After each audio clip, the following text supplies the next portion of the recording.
সুস্বাগত আমার সুপ্রিয় বন্ধুরা। আশা করি সবাই খুব খুব ভালো আছেন। তো এই সেটটা অনেকদিন আগে দেখিয়েছি, কথা না বাড়িয়ে কাজের কথাই বলি। অনেকদিন আগে দেখিয়েছি, এক ভদ্রলোক অনেক দূর থেকে নিয়ে এসছেন। তো সেটটা কাউকে দিয়ে বানাতে চেয়েছিল। এটা একটা শর্ট ভিডিও আছে, যারা না দেখেছেন সাবস্ক্রাইব করুন, ওই ভিডিওটা দেখতে পাবেন। কি অবস্থা ছিল! এইরকম কাজ আসলে সত্যি কাজে দেরি হবে। একে আমি 4 মাস টাইম চেয়েছি, এ 3.5 মাস 4 মাসেই পাচ্ছে। সেট রেডি হয়ে গেছে আমার কিটে, আমার ডিজাইনে, আমার কিট। এই কিটটা কেটে দেখিয়েছিলাম রেডি করবো বলে, তারপরে আউটপুট কিছুতেই স্যাটিসফাইড হচ্ছি না। আমি আউটপুট কিছুতেই স্যাটিসফাইড হওয়া যাচ্ছে না। এইভাবে লাগানো ছিল, এইভাবে লাগানো ছিল। এর একটা পুরো কিট দেখাচ্ছি, উইথ স্পিকার প্রোটেকশন ছিল। অ্যাকচুয়ালি ওই বড় কন্ডেন্সার দেখিয়ে এখানে হিটসিং লাগিয়েছি। এই দেখুন, তোশিবার অরিজিনাল ট্রানজিস্টারে 52001943 কখনোই জাপান লেখা থাকবে না। প্রথমত, জাপান যত লিখবে তত ফুটানি দেখাচ্ছে যে দেখো জাপানের মাল লাগিয়েছি। এনিওয়ে, অনেকদিন আগে আসতো, অনেক আগে জাপানে। এখন নতুন করে তোশিবা তৈরি করছে, সেটা কিন্তু মালয়েশিয়া বা তাইওয়ানে তৈরি হচ্ছে, কিন্তু সেটা জাপান লেখা হয়ে আসছে না। তো এখানে আমি এই ট্যাঙ্কসটা ব্যবহার করিনি আমার কিটে, আমি আমার কিটে আসছি। এই একটা সম্পূর্ণ কিট, এইরকম দুটো মনো কিট দিয়ে যে ভদ্রলোক আগে বানাতে চাইছিল, সে কি করেছে না, দুটো মনো কিট দিয়ে মানে ঘেঁটে ফেলেছিল, একেবারে ঘেঁটে ফেলেছিল। 1 কিলো মাংস, 1 কিলো তেল, 1 কিলো পেঁয়াজ, 1 কিলো লঙ্কা গুঁড়ো, কাজ শেষ। আর এই ছিল বেস্ট টেবিল, এই দেখুন। আর সবচেয়ে বড় কথা যেটা কিনা, এই ক্যাবিনেট দেখুন, মানে ক্যাবিনেটেও কত ভুল, বাজারের ক্যাবিনেট। এই একটা লাইট, এর সঙ্গে কলকাতার এই একটা কোম্পানি, খুব মানে কি বলবো আর, মানে এই বানিয়ে এতে কি করে ফিটিংস করবেন, কেউ যদি ফিটিংস করে দেখান এই লাইটটা, এই এলইডি গুলো এখানে চলে আসবে, কিন্তু কোনো স্ক্রু মিলবে না। তাছাড়া এই ফুটো আর এই ফুটো যেটা দেখছেন, প্রথমত এই ফুটো উপর দিয়ে হবে না, দেখতে বিশ্রী লাগছে।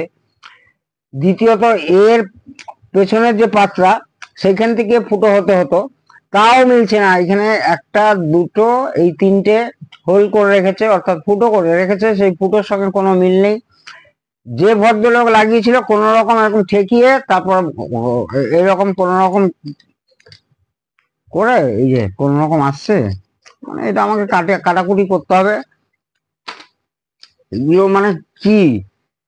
তারপরে আরেকটা জিনিস দেখাচ্ছি, তারপরে আমি আমার সার্কিটে আসছি, কি করে একে উন্নত করলাম, কি করে ডেভেলপ করলাম।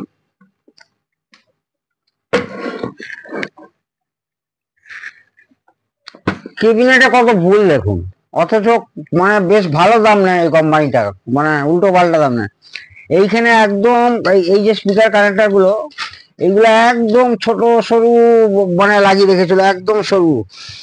সে মানে এইসব সেটে একটা 200 ওয়াটের এই যে এই মাল লাগিয়ে রেখেছিল, এই মাল, এই দেখুন। তো এখানে আবার ফুটো করতে হলো, আমাকে ফুটো বড় করে লাগাতে হলো। ফ্যান সাধারণত আমি হাওয়াটা ভেতর দিকে দিই।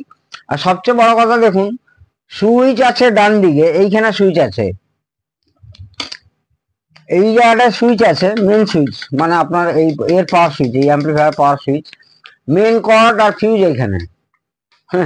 মেন কর্ড ফিউজ এইখানে হওয়ার কথা ছিল, মেন কর্ড আর ফিউজ, আর একদিকে সুইচ একদিকে ট্রান্সফর্মার, কি উল্টো পাল্টা। তারপরে এই যে হচ্ছে অডিও ইন কানেক্টর গুলো 100% এইখানে হওয়া উচিত ছিল, এইখানটা এই জায়গাটা হওয়া উচিত ছিল। আর ফ্যানটা আরেকটু এই সাইডে হওয়া উচিত ছিল। এই তো ক্যাবিনেটের অবস্থা। কি বলবো, ভুল দেখাতে গেলে কত লোকের পেছনে লেগে যাবে যে দাদা ভুল দেখায়। আরে জানি বলেই ভুল দেখাচ্ছি দাদা, যোগ্যতা আছে বলেই ভুল দেখাচ্ছি।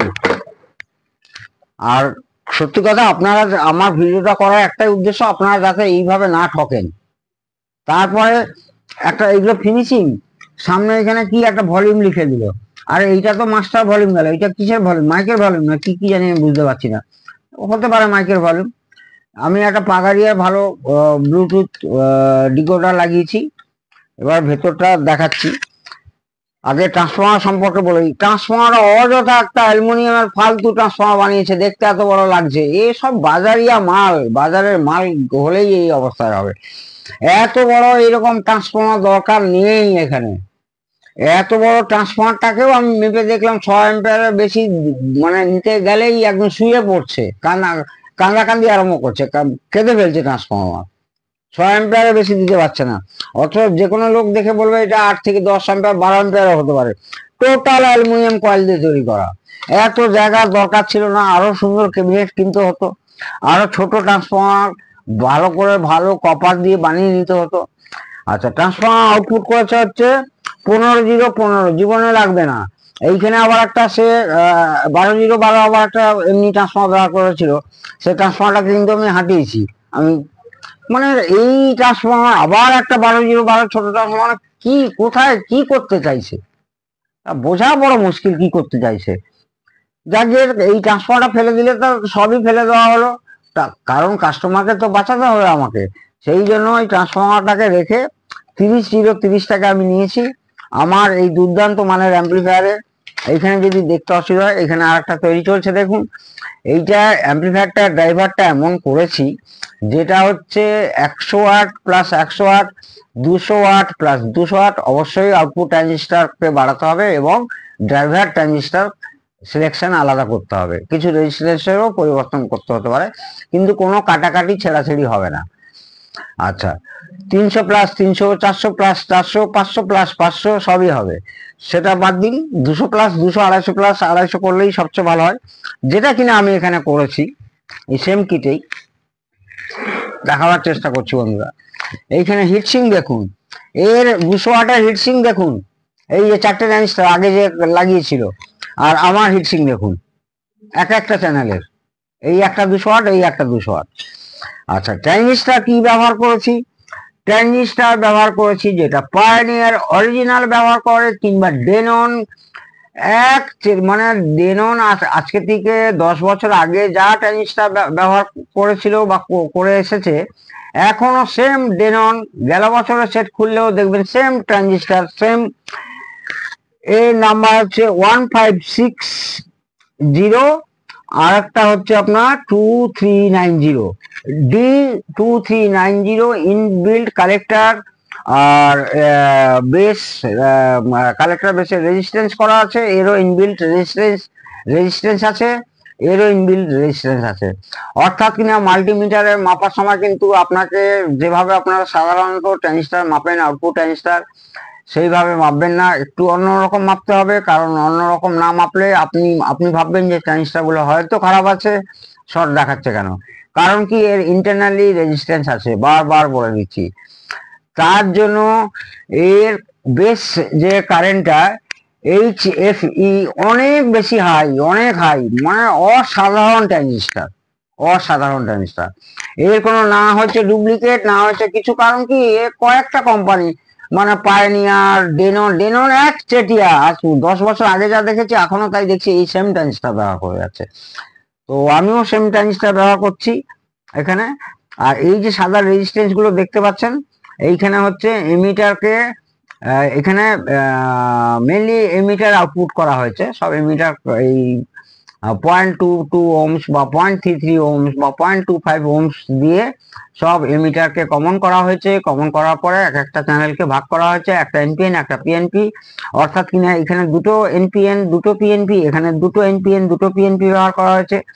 তার জন্য এই 1 2 3 4 চারটে এমিটারে 4টে যাচ্ছে সেই speaker connection, common emitter common collector না। এখানে 1 2 3 4। এখানে আবার দেখাচ্ছি, এইটা মূলত এখন 100+100 এর জন্য তৈরি হয়েছে। তার জন্য মেনলি এই যে পিএনপি ট্রানজিস্টারের জন্য BD139 ড্রাইভিং এর জন্য ড্রাইভার হিসেবে ব্যবহার করা হয়েছে। আর এখানেও ড্রাইভার হিসেবে BD139, BD140, BD140।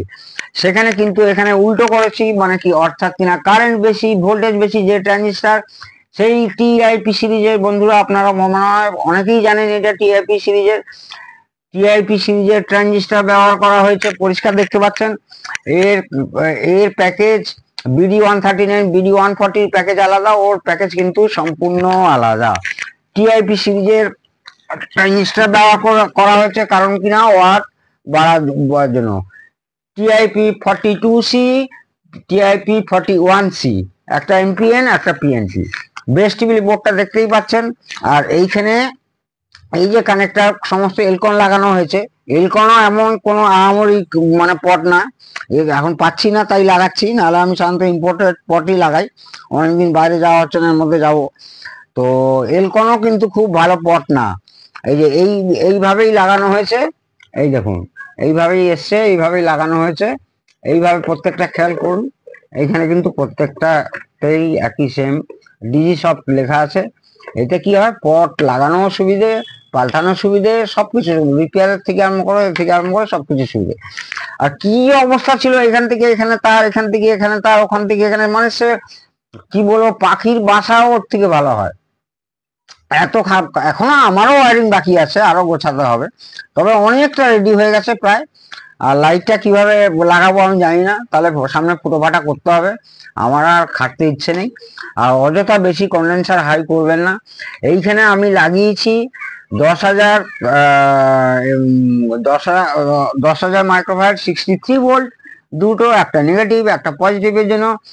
10,000 না লাগালেও এখানে 200+200-তে সরি 200+200 ওয়াটে 6,800 লাগালেই যথেষ্ট। কারণ 10,000 লাগিয়েও আমি যখন সেটটাকে অফ করছি, আমি যখন দেখছি তখনও প্রায় আপনার 30 থেকে 40 সেকেন্ড পর্যন্ত অফ করার পরেও বাজছে। মানে কি, কন্ডেন্সার তখনও ডিসচার্জ হতে চাইছে, মানে চাইছে না, হচ্ছে। অর্থাৎ এত এমএফডি লাগাবার দরকার নেই। কালকে আমার কাছে একটা সোনি এসছে, দুর্দান্ত সেট, তাতে এসটিকে ব্যবহার করেছে 70+70, তাতে কন্ডেন্সার ব্যবহার করা হয়েছে 2,263 ভোল্ট, আর একটা আছে 2,241 ভোল্ট। এই তো এখন মানে বলে, দাদা কন্ডেন্সার কেন ছোট দিয়েছেন, এ দিয়েছেন, অনেক মাতব্বরি আছে, অনেক মাতব্বরি আছে, কিছুই বোঝে না, অথচ সব বোঝে। এইখানে বলবে এই এখানে লাগিয়ে দাও, এখানে একদম 20,000 এমএফডি লাগিয়ে দাও এখানে। আরে প্রত্যেকটা জিনিসের হিসেব আছে, অঙ্ক আছে, বেশিও দেওয়া যাবে না, কমও দেওয়া যাবে না, অ্যাকুরেট দিয়ে তো আমার বেশি দেওয়া হয়ে গেছে। মানে এইটা যা হচ্ছে, সেট অফ করার পরেও মানে 20 মিনিমাম 15 সেকেন্ড গান চলে যাচ্ছে। যা গিয়ে সেটা দেখছি, ম্যানেজ করে নেবো। আর এখানে একটা অক্স পাওয়ার সাপ্লাই বানিয়েছি, এই 15 থেকে নিয়ে সে আবার একটা আলাদা ট্রান্সফর্মার ব্যবহার করেছিল, কিন্তু সিম্পলি 15কে নিয়ে আমি এখানে একটা ডবল পাওয়ার সাপ্লাই বানিয়েছি। ডবল পাওয়ার সাপ্লাই বানিয়ে এই আমি বেস টেবিলে দিয়েছি। আর সিম্পল এখানে একটা 5 ভোল্ট বানিয়েছি, 5 ভোল্ট এই ডিকোডার কার্ডের জন্য নিয়েছি। ওকে, এদিকে হয়ে গেল। এখানে সব স্টার্টার লাগানো হয়েছে যেহেতু বড় ট্রান্সফর্মার। আর এখানে হচ্ছে speaker connector, speaker protection with relay circuit লাগানো হয়েছে। সামান্য আর 10% মতো কাজ, মানে গোছাগুছি। আর এটা পার্টির সঙ্গে কথা বলবো, ভাল লাগছে না, ফুটো ফাটা করার টাইম নেই, হাতে প্রচুর প্রচুর কাজ। তো কি বাজছে আর না বাজছে সেটা এখানে না এসে যারা শুনে যাচ্ছেন, আর যারা এত অর্ডার দিচ্ছেন কিসের জন্য, মানে এত অর্ডার আমি পাচ্ছি কিসের জন্য? আরে ভাই, আজকের দিনে ভালো কাজ করছি বলেই তো পাচ্ছি। অর্ডারের পর অর্ডার, প্রত্যেকটা ঘেটে গক সোনোডাইনের অবস্থা তো বাদ দিন। যারা নতুন তৈরি করতে যাচ্ছেন, একটু ভালো করে ব্রেন খাটান যে কোন কিট কিনবো, কেন কিনবো, কিসের জন্য কিনবো। খালি ওই ফিলিপসের রেজিস্ট্যান্স লাগিয়ে দিলাম, এই কন্ডেন্সার লাগিয়ে দিলাম, সেই কন্ডেন্সার লাগিয়ে দিলাম, ওইগুলোর কথা না। প্রথমত সার্কিটটাকে সার্কিট আপনাদের স্টাডি করতে হবে, আপনাদেরকে নিজেও ভালো কাজ জানতে হবে, তারপরে আপনারা লোকের অ্যাম্পলিফায়ার অর্ডার নিন প্লিজ। আমার মতো এরকম টেনিসটা অরিজিনাল পেয়ে আমি তো বলছি, মানে জানেই না অর্ধেক লোক এই নাম্বার, ওই সব 52001943 পেছনে পড়ে আছে। যাক, আর এর থেকে বলার কিছু নেই, আপনারা প্রত্যেকে ভালো থাকুন। এটা রেডি হয়ে গেছে, ভদ্রভাবে ফোন পেয়ে যাবে। তো আপনারা যারা অনেকেই অ্যাম্পলিফায়ার অর্ডার দিয়ে রেখেছেন, প্লিজ ধৈর্য ধরুন। এবং অনেকেই অ্যাম্পলিফায়ার রিপেয়ারিং এর জন্য দিয়ে গেছেন, প্লিজ ধৈর্য ধরুন। অনেকেই এলইডি টিভি বড় বড় সমস্ত 65 ইঞ্চি 70 ইঞ্চি দিয়ে গেছেন, প্লিজ ধৈর্য ধরুন, সব পেয়ে যাবেন আস্তে আস্তে। অনেকেই ক্যামেরা দিয়ে গেছেন, প্লিজ ধৈর্য ধরুন, সব পেয়ে যাবেন। আমার কাছে কাজ নিয়ে আসলে দেরি হবে, ধৈর্য ধরতে হবে, কোয়ালিটি কাজ হবে, কোয়ালিটি আসবে। প্রত্যেকে ভালো থাকুন, প্রত্যেকে সুস্থ থাকুন। প্রত্যেককে সম্মান করা আগে প্রথমে শিখুন। জয় হিন্দ, জয় ভারত।